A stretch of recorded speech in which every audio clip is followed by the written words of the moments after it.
It's Friday, April 16th, and welcome to The Daily. I'm Jason Saghini with Simon Borg. We're excited, Simon, a lot to talk about from the game last night. Toronto 2-1 victory over Philadelphia, yet somehow we came in this morning talking about Philadelphia looking good and Toronto not looking good. Yeah, because I think a lot of people take the sample of the first half before the red card.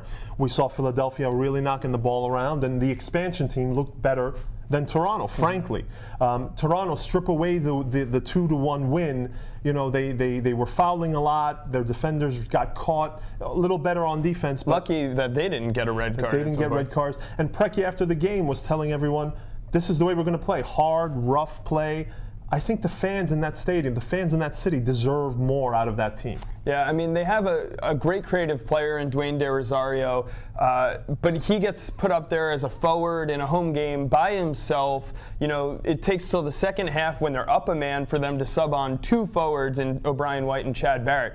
Jason, Toronto did the right thing by bringing in two forwards, and Philly reacted to it a little too soon. They took out Torres to bring in Shavar Thomas, another defender, to address that. I think Philly's best chance of getting a result out of the game was perhaps to continue to pressure Toronto and continue to attack. And I think they took out Torres a little too early for my taste. But Philly, I believe, came out looking better. Yeah, I agree with you. I mean, I get very excited by watching Torres play. He just is good on the ball. He makes the right passes. He's quick thinking. And I think he plays well with Fred, Miglioranzi. They looked good in there. They moved the ball a bunch. So I think if you're a Philadelphia Union fan, you actually can take more out of this game than Toronto can, which is interesting. Yeah, Caleb red card aside, Seitz's mistakes aside, Torres lit up the night with that one pass. I think there's a lot to look forward to now in Philly. They really turn the page.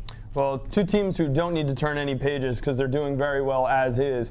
LA Galaxy hosting Real Salt Lake this weekend in a matchup of Western Conference heavyweights, probably the two favorites in the Western Conference. They faced each other last year in MLS Cup, and it had a very different feel.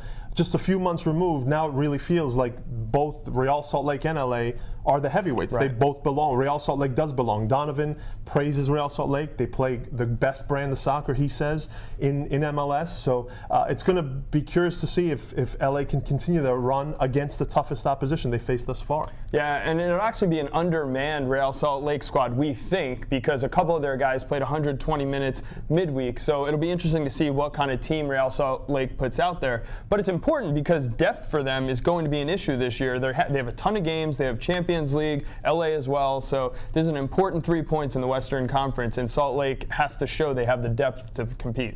If Real Salt Lake can pull this off, it would be such a tremendous boost for them. And they've unearthed another Argentine gem in Nelson Gonzalez. Right. He played a lot in the Wednesday game, but I expect to see him again, especially if Morales doesn't go. He's someone to look out for. Sure.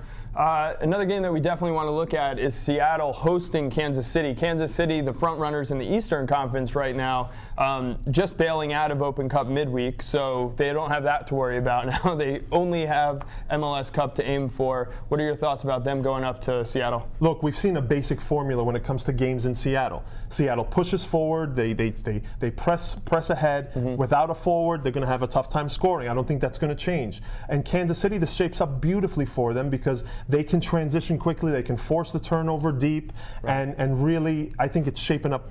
This game shapes up great for Kansas City. Kansas City went up to Seattle last year, and they did win 1-0, so we'll see if they can keep that going, that luck in Seattle. Another game that we're going to look at, Simon, has to be the Eastern Conference matchup, and again, it might be a matchup of bottom feeders in the East, but to me, those are the games that mean the most. DC and Chicago both need this game. Who takes it?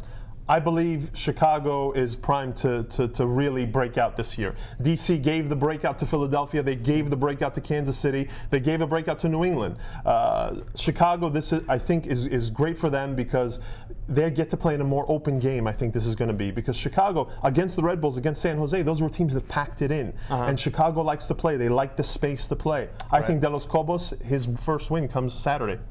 It's interesting, Simon. I actually agree with you that all signs point to Chicago winning that game. But to me, this is a game where you just I hate to say throw the records out the window, that's such a bad cliche, but I just feel like the DC supporters are going to get behind the team. It's going to be similar to that game back in 2008 when Tommy Sohn's job was on the line. The fans rallied, Toronto came in, and DC won that game 3-2, and just the whole game, even when DC fell behind, you felt like DC was going to win that game no matter what. That's the feeling I get. I could be wrong, but that's the feeling I get about this game. I don't feel that aura exists around this game right now. It's too early. I don't think Anolfo's job is on the line. 0-4 in MLS, and 0-4 not only in MLS, but 0-4 for DC United, the most storied team in MLS. That doesn't fly in DC. But with the injuries and everything, I think they get another week's pass in DC. You can let us know what you think of what's going to happen this weekend or your reaction to what does happen this weekend by emailing thedaily@mlssoccer.com.